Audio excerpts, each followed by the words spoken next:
Welcome to the lecture of Biostatistics and Research Methodology. Our today's topic is SPSS, that is Statistical Analysis using SPSS. हम किस तरह से करते हैं हमें वो देखना है इसमें. तो SPSS का full form is statistical package for social sciences. Like ये एक विंडो बेस्ड प्रोग्राम है. इसको फर्स्ट 1968 में लॉन्च किया गया था. 2009 में SPSS को IBM ने एक्वायर कर लिया. सो ऑफिशियली अब हम इसको IBM SPSS की तरह से जानते हैं, राइट. तो कोर फंक्शंस क्या हैं SPSS के. तो ये हमें 4 प्रोग्राम्स ऑफर करता है जो कि हमें मतलब रिसर्चर्स को हेल्प करते हैं अपने कॉम्प्लेक्स डाटा एनालिसिस नीड्स के साथ, राइट. रिसर्चर्स की क्योंकि डाटा एनालिसिस नीड काफ़ी कॉम्प्लेक्स होती है ना, तो उसमें ये हमें हेल्प करता है. तो फर्स्ट इज स्टैटिस्टिक्स प्रोग्राम. इसका फर्स्ट जो फंक्शन है प्रोग्राम है दैट इज स्टैटिस्टिक्स प्रोग्राम. तो ये जो स्टैटिस्टिक्स प्रोग्राम है ये हमें काफ़ी सारे बेसिक स्टैटिस्टिकल फंक्शंस के साथ हेल्प करता है, जैसे कि फ्रीक्वेंसीज क्रॉस टैबुलेशंस वगैरह करनी हो तो उन सब में ये हमें काफ़ी हेल्प करता है, ठीक है. फ्रीक्वेंसीज की फॉर्म में डाटा को बनाना, उनको टेबल बनाना, उनके क्रॉस टैबुलेशंस करना, वो सब चीज़ों में इट हेल्प्स अस. उसके बाद है नेक्स्ट मॉडलर प्रोग्राम. आपको नाम से पता चल रहा होगा मॉडल, राइट. तो ये वाला जो प्रोग्राम है ये हेल्प करता है रिसर्चर्स को कि वो प्रिडिक्टिव मॉडल्स जो हैं वो बिल्डअप कर सकें एडवांस स्टैटिस्टिकल प्रोसीजर्स को यूज़ करके SPSS की हेल्प से, right. Next is text analytics for survey program. जो ये प्रोग्राम है ना ये हेल्प करता है सर्वे एडमिनिस्ट्रेटर्स को, ठीक है, ताकि वो पावरफुल इंसाइट्स जो हैं या रिस्पॉन्सेज जो हैं ओपन एंड सर्वे क्वेश्चन से गैदर कर सकें. ओपन एंड सर्वे क्वेश्चंस वो क्वेश्चंस होते हैं जिनका आंसर येस या नो में नहीं दिया जा सकता, ठीक है. तो उन इस तरह के क्वेश्चन से एक डाटा को कंपाइल करना, उस डाटा में से एक वैलिड कंक्लूजन निकालना इज़ वेरी डिफिकल्ट ना. सो उस चीज़ में हमें ये हेल्प करता है. Next is visualisation designer. तो आपको नाम से पता चल रहा होगा कि ये हमें जो है डेंसिटी चार्ट्स वगैरह या फिर विजुअल फॉर्म्स में ग्राफ्स वगैरह वो सब बनाने में हेल्प करता है, ठीक है, जिसको देख के हम विजुअली इन्फॉर्मेशन गैदर कर सकते हैं. नेक्स्ट इज अदर एप्लीकेशंस क्या हैं, यूजेस क्या हैं SPSS के. तो कहते हैं इन 4 प्रोग्राम्स के अलावा इसके दूसरे एप्लीकेशन के यूजेस इस तरह से हैं. तो जो SPSS है ना इसको मार्केट रिसर्चर्स, हेल्थ रिसर्चर्स, सर्वे कंपनीज, गवर्नमेंट एंटिटीज़, ठीक है, एजुकेशन रिसर्चर्स, जो डाटा माइनर्स होते हैं, ठीक है, बहुत सारे लोग इसको यूज़ करते हैं अपने सर्वे डाटा को प्रोसेस करने के लिए और उस डाटा को एनालाइज करने के लिए, राइट. सो जो SPS है इसको काफ़ी सारे रिसर्चर्स अपने कॉम्प्लेक्स स्टैटिस्टिकल डाटा एनालिसिस के पर्पज़ के लिए भी यूज़ करते हैं. तो वो उसने बोला कि जो सर्वे गिज़्मो है ना उसमें powerful built in reporting features हैं, नो डाउट. लेकिन अगर हमें कभी भी किसी भी तरह के डाटा का इन डेप्थ एनालिसिस करना है सबको सबसे बेस्ट किसको कंसिडर किया जाता है, ऑब्वियसली SPSS को, क्योंकि इसके पास बेस्ट इन क्लास सोल्यूशन हमें प्रोवाइड करता है. SPSS जो है वो काफ़ी एक्सट्रीमली पावरफुल टूल है for manipulating and deciphering survey data को मैनिपुलेट करने के लिए और उसको डेसिफर करने के लिए, right. So next is SPSS हमें ये भी ऑफर करता है सॉल्यूशंस फॉर डाटा डॉक्यूमेंटेशन, जो कि रिसर्चर्स को हेल्प करते हैं कि वो उसको स्टोर कर सकें in a form of metadata dictionary, right. Metadata dictionary एक तरह की सेंट्रल रिपोजिटरी होती है जो डाटा का एक चेस्ट के तौर पे, एक फंड के तौर पे, कोष के तौर पे काम करती है, right. I have written down its meaning also, you can see it from here. So SPSS जो है वो बहुत ज़्यादा डाटा यूज़र फ्रेंडली है. सॉरी, SPSS बहुत ज़्यादा यूज़र फ्रेंडली है, राइट. उसके अलावा कहता है कि जो बहुत सारी विंडोज़ जो हैं हम उसको ओपन कर सकते हैं SPSS को यूज़ करते हुए. तो हमने उसको एक्सप्लेन कर देना है एक एक पॉइंट उठा के, ठीक है. तो first is the data editor. तो आपको नाम से पता चल रहा होगा डाटा एडिटर एक तरह की एक स्प्रेडशीट है जिसमें कि आप क्या कर सकते हो, डाटा को एंटर कर सकते हो, उसको एडिट कर सकते हो, right. Next is output navigator. Output का मतलब क्या होता है, result, right. So output navigator में क्या होगा, Windows displays the statistical results, ठीक है, रिजल्ट्स को डिस्प्ले करेगी ये वाली विंडो. टेबल्स को, चार्ट्स को एनालिसिस करके ना सारा कुछ उसको टेबल्स चार्ट्स की फॉर्म में दिखा के हमारा रिजल्ट दिखा देते हैं. पिवट टेबल एडिटर जो है इसमें क्या होगा, पिवट टेबल्स जो हम उनको मॉडिफाई कर सकते हैं बहुत सारे तरीक़ों से इस टूल की हेल्प से. Next is chart editor. Chart editor जो है it is possible to modify and save high resolution charts by invoking the chart editor, ठीक है. चार्ट एडिटर को इन्वोक करके हम मॉडिफाई भी कर सकते हैं और सेव भी कर सकते हैं हाई रेजोल्यूशन चार्ट्स को. टेक्स्ट आउटपुट एडिटर है जो हमें हेल्प करता है to modify text output. Text की जो आउटपुट है उसको मॉडिफाई कर सकते हैं हम इसकी हेल्प से. SPSS जो है it contains all basic statistical test and multivariate analysis, जैसे कि टी टेस्ट हो गया, काइस्केर टेस्ट हो गया, अनोवा हो गया, कोरिलेशन, रिग्रेशन है, नॉन पैरामीट्रिक टेस्ट, सब कुछ इसमें इंक्लूडेड है. SPSS की जो स्टैटिस्टिक है इसकी एक बहुत अच्छा फीचर ये है कि ये एस्काई करैक्टर्स को इजीली रीड कर सकता है, राइट. उसके बाद जो SPSS सॉफ्टवेयर है इसको हम एडिटिंग एंड एनालाइजिंग सब तरह का डाटा के लिए यूज़ कर सकते हैं, चाहे वो साइंटिफिक रिसर्च के लिए हो, क्लिनिकल स्टडीज़ के लिए हो, कस्टमर डाटाबेस के लिए, गूगल एनालिटिक्स के लिए. उसके बाद है अगर हम देखें कि SPSS का जो वर्क फ्लो है वो कैसे है. Opening data file in SPS file format सबसे पहले हमें ओपन करनी पड़ती है. उसके बाद हम एडिटिंग डाटा कर सकते हैं. उसके बाद हम टेबल्स चार्ट्स क्रिएट कर सकते हैं, ठीक है. उसके बाद हम अपनी इन्फ्रेंशियल स्टैटिस्टिक्स को रन कर सकते हैं जिससे कि जो भी हमारा डाटा होता है इसका मतलब है कि हम उससे एक मीनिंगफुल उसका रिज़ल्ट क्या है, राइट, उसको हम निकाल सकते हैं, देन सेव कर सकते हैं हम उस डाटा को और आउटपुट को डिफरेंट फाइल फॉर्मेट्स में। Next is Minitab. मिनीटैब जो है ये एक स्टैटिस्टिकल एनालिसिस सॉफ्टवेयर है जिसको कि 1972 में पेंसिल्वेनिया स्टेट ऑफ यूनिवर्सिटी में डेवलप किया गया था। तो ये विंडोज़ के लिए अवेलेबल है ये भी। तो इसके यूजेस एंड एप्लीकेशंस क्या हैं। मिनीटैब जो है इसको डिज़ाइन किया गया स्पेशली 6 सिग्मा प्रोफेशनल्स के लिए, ताकि उनको ये इफेक्टिव सॉल्यूशंस प्रोवाइड करता है स्टैटिस्टिकल एनालिसिस में। किस चीज़ में? 6 सिग्मा प्रोजेक्ट्स में। तो 6 सिग्मा प्रोजेक्ट्स हैं क्या?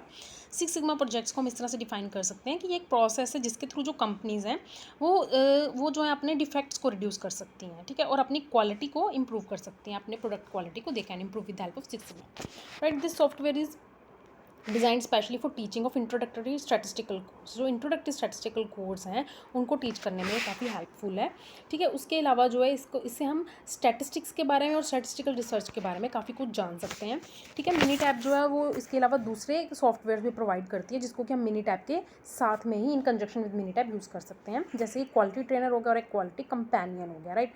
क्वालिटी ट्रेनर जो वो एक ई लर्निंग पैकेज है जो कि स्टैटिस्टिकल टूल्स और कंसेप्ट्स को टीच करता है, ठीक है, in context of quality improvement. उसके बाद क्वालिटी कंपेनियन जो है, कंपेनियन मतलब फ्रेंड, तो ये एक टूल है for managing 6 sigma and lean manufacturing. तो अब आपको होगा कि लीन मैन्युफैक्चरिंग यहाँ पे क्या है। तो ये एक मैथडोलॉजी है जिसकी हेल्प से रिड्यूस किया जाता है वेस्ट किसी भी एक मैन्युफैक्चरिंग सिस्टम में, और हम साथ के साथ इन प्रोडक्टिविटी को भी सेक्रीफाइस नहीं होने देते हैं with help of lean manufacturing. तो बिना प्रोडक्टिविटी को सेक्रीफाइस किए हुए रिड्यूस करना वेस्ट को is lean manufacturing. So Minitab is जो है एक general purpose statistical software package है। इसको डिज़ाइन किया गया इजी इंटरेक्टिव यूज़ के लिए। मिनीटैब जो है well suited for instructional applications के लिए भी ये बहुत सूटेबल है, बट ये इतना पावरफुल है इसको प्राइमरी टूल के तौर पे भी हम यूज़ कर सकते हैं for analysing research data, right. उसके अलावा जो मिनी सॉफ्टवेयर है, मिनी टैब है, it is most widely use software for business of all size, चाहे स्मॉल हो चाहे मीडियम हो या लार्ज हो, हर कोई इसको यूज़ कर सकता है, राइट। अब इसके एडवांटेजेस क्या हैं। जो the time students need to spend to learn Minitab, बहुत ही कम टाइम उनको स्पेंड करना पड़ता है, राइट। तो मिनी टैब जो है वो परफेक्टली एडिक्वेट टूल के तौर पे हेल्प करता है for many statistical problems that students will encounter in their under graduate education में। जो भी स्टूडेंट्स को प्रॉब्लम्स आती हैं उनको सॉल्व करने में बहुत हेल्प करता है। तो ये प्रोवाइड करता है सिंपल और effective way to input and the statistical data. Statistical data input मतलब क्या होता है कि जब हम डाटा एंटर करते हैं जिससे कि हमें फाइनल रिजल्ट्स चाहिए होते हैं, तो उस डाटा को इनपुट करने में, मतलब उसको किसी भी सिस्टम के अंदर डालने में, उस डाटा को मैनिपुलेट करने में, उसके ट्रेंड्स को आइडेंटिफाई करने में, पैटर्न्स को आइडेंटिफाई करने में एंड देन आंसर्स को एक्सट्रापोलेट करने में ये बहुत हेल्प करता है, राइट। उसके बाद जो मिनी टैब है, it also provide support for design and analysis of experiments. जैसे कि फैक्टोरियल हमारे हो गए डिज़ाइन, राइट, रिस्पॉन्स सर्फे हो गया, टगुची डिज़ाइन हो गए, इन सब में ये बहुत सपोर्ट प्रोवाइड करता है। उसके बाद ये यूज़र इंटरफेरेंस जो आउटपुट है ना मिनी टैब में, तो वो काफ़ी सारी लैंग्वेजेस में अवेलेबल है, English, French, German, Japanese, Korean, ठीक है, इवन की सिंप्लीफाइड चाइनीज़ और स्पेनिश में भी। तो जो इंस्ट्रक्शंस है ना मिनी टैब के अंदर वो भी बहुत ही सिंपल वे में गिवन है, तो उनको मतलब चेंज करना बहुत आसान है, ठीक है। इसके अलावा ये हमें प्रोवाइड करता है बहुत सारे एनालिटिकल टूल्स और ग्राफिक्स, ताकि हम डाटा के रिजल्ट्स को इंटरप्रेट कर सकें, राइट। उसके बाद different types of Windows in mini tab, कौन कौन सी विंडोज़ हैं, या फिर general layout of mini tab भी वो पूछ सकते हैं। तो फर्स्ट इज सेशन विंडो। तो जो सेशन विंडो है ना, ये विंडो डिस्प्ले करती है स्टैटिस्टिकल रिजल्ट्स को, डाटा एनालिसिस के स्टैटिस्टिकल रिजल्ट्स को। लाइक जो ग्राफ विंडो है वो जो है तब ओपन होती है जब ग्राफ बन जाता है उस डाटा का, ठीक है। रिपोर्ट विंडो जो है वो ऐसी विंडो है जहाँ पे हम अपने रिजल्ट को सॉर्ट आउट कर सकते हैं। वर्कशीट विंडो एक स्प्रेडशीट की तरह ही होती है, जो कि इसमें रोज एंड कॉलम्स होते हैं लाइक स्प्रेडशीट ही, तो इसमें भी हम डाटा को एंटर मैनिपुलेट कर सकते हैं, right. So next is R software. R software एक प्रोग्रामिंग लैंग्वेज भी है और फ्री सॉफ्टवेयर भी है, जिसको कि रोज याका एंड रॉबर्ट जेंटलमैन ने यूनिवर्सिटी ऑफ ऑकलैंड न्यूजीलैंड में डेवलप किया था। आर जो है ये एक लैंग्वेज भी और एनवायरनमेंट भी है, स्टैटिस्टिकल कंप्यूटिंग के लिए भी और ग्राफिक्स के लिए भी, राइट। द सोर्स कोड जो आर का है वो मेंटेन करता है ग्रुप, जिसको कि आर डेवलपमेंट कोड टीम के नाम से जाना जाता है, और इसको फ्री डिस्ट्रीब्यूट किया जाता है under the terms of GNU is general public licence, right. So R is both software and language considered as a dialect of S language जो है ना, ये उसका डायलेक्ट इसको माना जाता है, जिसको कि बायल लेबोरेटरीज ने क्रिएट किया था। द डाउनलोड पैकेज जो है आर का, इसमें आर लैंग्वेज होती है, एक यूज़र इंटरफेस होता है जिसको कि आर GUI बोलते हैं, that is graphical user interface, and it is easy way to interact with R language के साथ इंटरेक्ट करने का बहुत ही आसान तरीका है। तो हम आर सॉफ्टवेयर के जो स्टैटिस्टिकल फीचर्स हैं या यूजेस हैं उनकी तरफ ध्यान देते हैं। तो आर और जो इसकी लाइब्रेरीज़ हैं वो काफ़ी सारे स्टैटिस्टिकल और ग्राफिकल टेक्निक्स हो गए, जैसे कि लीनियर और नॉन लीनियर मॉडलिंग हो गया, क्लासिकल स्टैटिस्टिकल टेस्ट हो गए, टाइम सीरीज एनालिसिस, क्लासिफिकेशन और क्लस्टरिंग हो गई, ये सारा कुछ प्रोवाइड करते हैं। उसमें हेल्प करते हैं। जो कैपेबिलिटीज़ ऑफ आर हैं उसको हम एक्सटेंड भी कर सकते हैं थ्रू यूज़र क्रिएटेड पैकेजेस, जो कि हमें अलाउ करते हैं कि हम स्पेशलिस्ट स्टैटिस्टिकल टेक्निक्स और रिपोर्टिंग टूल्स को यूज़ कर सकें। उसके बाद बहुत सारे जो आर के स्टैंडर्ड फंक्शंस हैं उनको आर में ही लिखा गया है, तो इसका मतलब है कि यूज़र्स के लिए बहुत ईजी है कि वो फॉलो करें इन एल्गोरिथमिक चॉइसेस को। उसके बाद like other similar languages such as APL होगी, ठीक है, मैटलैब होगी, आर जो है वो मैट्रिक्स अरिथमेटिक को भी सपोर्ट करता है। आर के जो डाटा स्ट्रक्चर्स हैं ना, इनमें vectors, matrices, arrays, data frames, list सब कुछ इंक्लूडेड होता है, ठीक है। The results from the statistical analysis performed by R are displayed on a screen as p value, regression coefficients, residuals। तो p value, regression coefficient, residuals के तौर पे स्क्रीन पे उसका रिजल्ट आ जाता है। जो R लैंग्वेज है वो स्टैटिस्टिशियंस इसको काफ़ी यूज़ करते हैं स्टैटिस्टिकल सॉफ्टवेयर्स को डेवलप करने में या फिर डाटा को एनालाइज करने में। उसके अलावा for computing intensive task, computation intensive task, वो वाले टास्क जिसमें कंप्यूटेशन बहुत ज़्यादा रिक्वायर्ड होती है, आर हेल्प करता है कि हम इंटरेक्ट कर सकें विद द प्रोसीजर्स जो कि C में या C++ में, नेट में या फोर्ट्रन लैंग्वेजेस में लिखे हैं। तो एफिशिएंसी के लिए ये हमें उनके साथ भी इंटेग्रेशन जो है उसमें हेल्प करता है। उसके बाद जो data analysis with R is useful for programming, transforming, discovering, modelling and communicating the results. तो सारा कुछ भी इसकी हेल्प से कर सकते हैं। उसके अलावा it is use to investigate data को इन्वेस्टिगेट करना, उसको रिफाइन हाइपोथेसिस को रिफाइन करना, and it also provides the array of tools to capture the right model for data analysis. तो हमें डाटा एनालिसिस के लिए राइट टूल कौन सा होगा, राइट मॉडल कौन सा होगा, उसको कैप्चर करने में भी, उसको सिलेक्ट करने में भी ये हमारी हेल्प करता है। उसके अलावा इसके एडवांटेजेस क्या हैं, जो प्री कंपाइल्ड बाइनरी वर्जन्स हैं आर के, ठीक है, तो they are provided for various operating systems, Unix के लिए भी, विंडोज़ के लिए भी, राइट।